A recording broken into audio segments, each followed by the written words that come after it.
بسم اللہ الرحمن الرحیم ونادا اصحاب الجنت اصحاب النار، اور ندا دی اصحاب جنت نے اصحاب نار کو۔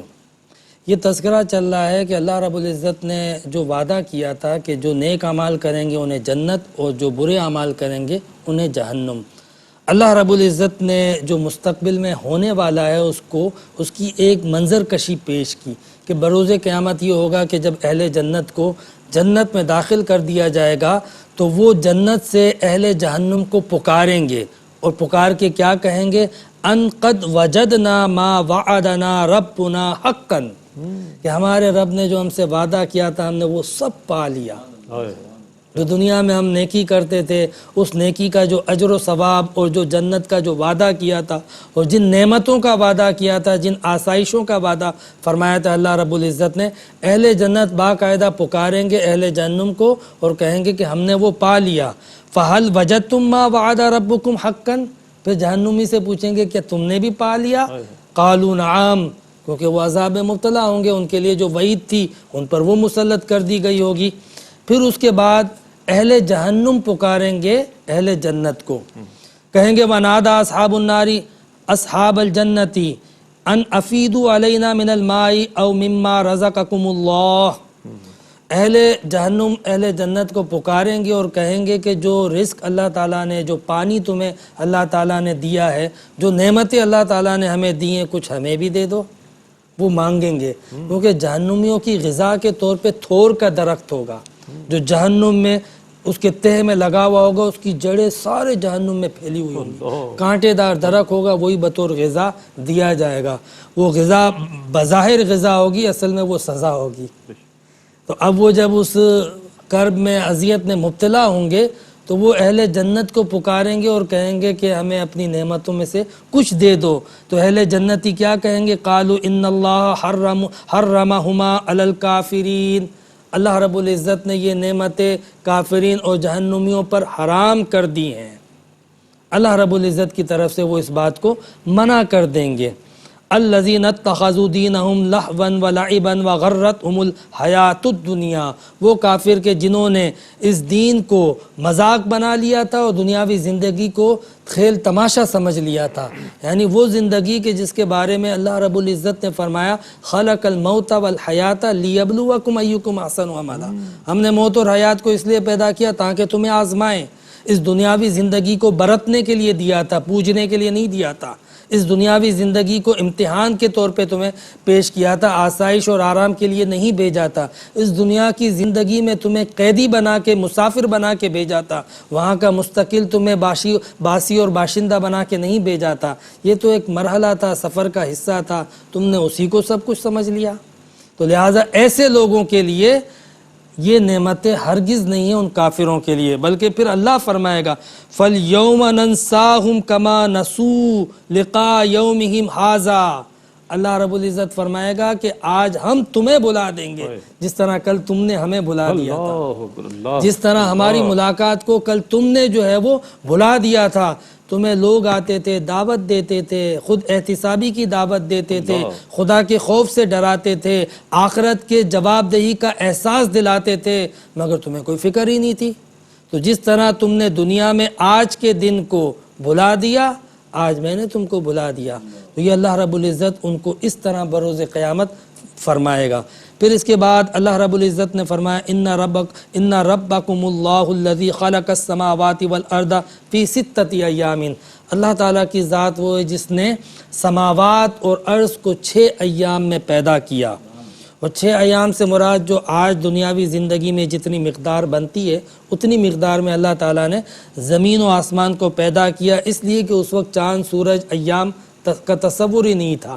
تو اللہ رب العزت نے زمین و آسمان کو جس مدت میں پیدا کیا اس مدت کا یہاں پہ سمجھایا جا رہا ہے، ذکر کیا جا رہا ہے۔ اور پھر فرمایا ثم استوى علی العرش، اس زمین کو پیدا کرنے کے بعد، چاند اور سورج اور آسمان کو پیدا کرنے کے بعد، کائنات کو بنانے کے بعد چھٹی پہ نہیں چلا گیا، ثم استوى علی العرش، عرش پر براجمان ہوا، باقاعدہ مسند نشین ہوا، باقاعدہ عرش پر براجمان ہونے کا مطلب یہ ہے کہ اب وہ اس کائنات کو بنانے کے بعد تدبیر الامر فرما رہا ہے، ایک ایک چیز اپنی مرضی سے اپنے ارادے سے اس کے اندر کر رہا ہے۔ ایسا نہیں ہے کہ بس کائنات کو بنا کے چھوڑ دیا جیسا کہ بعض لوگوں کا خیال ہے۔ پھر اللہ رب العزت نے فرمایا کہ ہم نے جو ہے وہ رات بنائی، دن بنائی جو ایک دوسرے کو ڈھانک لیتے ہیں۔ پھر فرمایا والشمس والقمر والنجوم مسخرات بامرہ، ہم نے شمس بنایا، سورج چاند بنایا اور ستارے بنائے جو اللہ کے حکم کے تابع ہیں، یعنی جس طرح اللہ رب العزت حکم دیتا ہے بالکل اسی طرح۔ اب اللہ رب العزت یہاں پر ایک اعلان فرماتا ہے الا لہ الخلق والامر، عالم خلق بھی اسی کا ہے اور عالم امر بھی اسی کا ہے۔ بے شک سبحان اللہ۔ عالم خلق یہ فزیکل ورلڈ ہے، طبعیات سے جس کا تعلق ہے، عالم شہود جس کو کہتے ہیں صوفیہ کرام، اور عالم امر جو ما بعد الطبعیات ہے، میٹا فزکس سے جس کا تعلق ہے، جہاں تک سائنس اور انسانی عقل کی رسائی نہیں، وہ عالم امر ہے۔ اور عالم امر اس کو عالم غیب بھی کہا جاتا ہے۔ اس عالم شہود پر سارا اثر عالم امر کا ہے۔ کیا بات ہے، کیا بات ہے، یعنی اس عالم خلق کے اندر بندے تدبیر کرتے ہیں، لیکن ہوتا کیا ہے وہی جو عالم امر سے طے کر دیا جاتا ہے۔ واہ واہ۔ اللہ رب العزت فرماتا ہے یہ عالم شہود بھی میرا ہے اور عالم غیوب بھی میرا ہے۔ کیا کہنا ہے، باقاعدہ اللہ رب العزت کے لیے یہ الفاظ مالک الملک والملکوت، ملک عالم شہود کو، ملکوت عالم غیوب اور شہود کو کہا جاتا ہے۔ تو اللہ نے فرمایا وہ سارا میرا ہے۔ عالم شہود میں سب کچھ دکھتا ہے، یہ مسخر بھی ہو جاتا ہے، اور عالم غیوب اس میں ملائکہ ہوتے ہیں جو میرے حکم سے تدبیر کرتے ہیں، میرے حکم سے کام کو انجام دیتے ہیں، اس میں میرا حکم اور میرا امر چل رہا ہوتا ہے۔ اللہ نے فرمایا سب کچھ میرا ہے، تبارک اللہ رب العالمین، اللہ ہی کی جو رب عالمین کا رب ہے اس کی بڑی شان ہے۔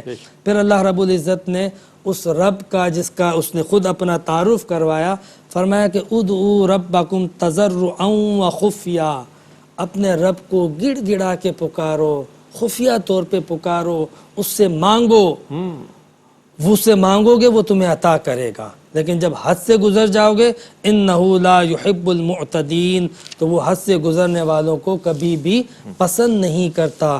پھر اسی طرح اللہ رب العزت نے اسی پارے کے اختتام میں مختلف انبیاء کرام کا ذکر کیا، اور ان انبیاء کرام کا تذکرہ، قوم نوح کا تذکرہ تفصیلاً آگے آئے گا، قوم عاد کا تذکرہ تفصیلاً آگے آئے گا، قوم شعیب اور قوم لوط اور قوم صالح کا تذکرہ تفصیلاً آگے آئے گا۔ یہاں پر اللہ رب العزت نے اجمالاً ذکر کیا۔ اس میں سے ایک بڑی اہم بات جو میں ذکر کرنا چاہتا ہوں، اللہ رب العزت نے فرمایا لقد ارسلنا نوحا الی قومہ، بے شک ہم نے نوح کو اس کی قوم کی طرف بھیجا، فقال یا قوم اعبدوا اللہ ما لکم من الہ غیرہ، حضرت نوح علیہ السلام نے دعوت دی کہ اے میری قوم اللہ کی عبادت کرو جو ایک ہے، اس کے سوا کوئی تمہارا حامی و ناصر اور مددگار نہیں ہے، کوئی معبود نہیں ہے۔ یہ اللہ رب العزت نے حضرت نوح کو بھیجا اور حضرت نوح نے اپنی قوم کو یہ دعوت دی۔ پھر اس کے بعد اللہ رب العزت نے حضرت عاد کو، حضرت ہود کو بھیجا قوم عاد کی طرف، وَإِلَىٰ عَادٍ أَخَاهُمْ هُودًا، ہم نے حضرت ہود علیہ السلام کو بھیجا قوم عاد کی طرف۔ قوم عاد کو حضرت ہود علیہ السلام نے کیا دعوت دی؟ قَالَ يَا قَوْمِ اعْبُدُوا اللَّهَ مَا لَكُم مِّنْ إِلَٰهٍ غَيْرُهُ، وہی الفاظ ہیں۔ حضرت ہود علیہ السلام بھی وہی بات کہہ رہے ہیں کہ میری قوم اس ایک اللہ کی عبادت کرو، اس کے سوا کوئی عبادت کے لائق نہیں ہے۔ پھر اللہ رب العزت نے بھیجا حضرت صالح علیہ السلام کو قوم سمود کی طرف، ہم نے قوم سمود کی طرف حضرت صالح کو بھیجا، قال یا قوم اعبدوا اللہ ما لکم من الہ غیرہ، حضرت صالح نے بھی وہی بات کی، اے میری قوم اس ایک رب کی عبادت کرو، اس کے سوا کوئی عبادت کے لائق نہیں ہے۔ پھر اللہ رب العزت نے اہل مدین کی طرف حضرت شعیب علیہ السلام کو بھیجا، وَإِلَىٰ مَدْيَنَ أَخَاهُمْ شُعَيْبًا، انہوں نے کیا دعوت دی اہل مدین والوں کو؟ حضرت شعیب علیہ السلام نے کہا قال یا قوم اعبدوا اللہ ما لکم من الہ غیرہ، اے میری قوم اس رب کی عبادت کرو جو واحد ہے، اس کے سوا کوئی عبادت کے لائق نہیں ہے۔ مجھے حیرت ہوتی ہے کہ ان انبیاء اکرام کے درمیان ایک طویل فاصلہ موجود ہے، 50 100 200 سال۔ حضرت نوح علیہ السلام کا اپنی عمر 1100 سال تھی، اور پھر اس کے بعد حضرت شعیب علیہ السلام یا حضرت لوط علیہ السلام یا حضرت ہود علیہ السلام، صالح علیہ السلام، ان کے درمیان تو ایک طویل فرق موجود ہے، 400 سال، 200 سال، اس طریقے سے فاصلہ موجود ہے۔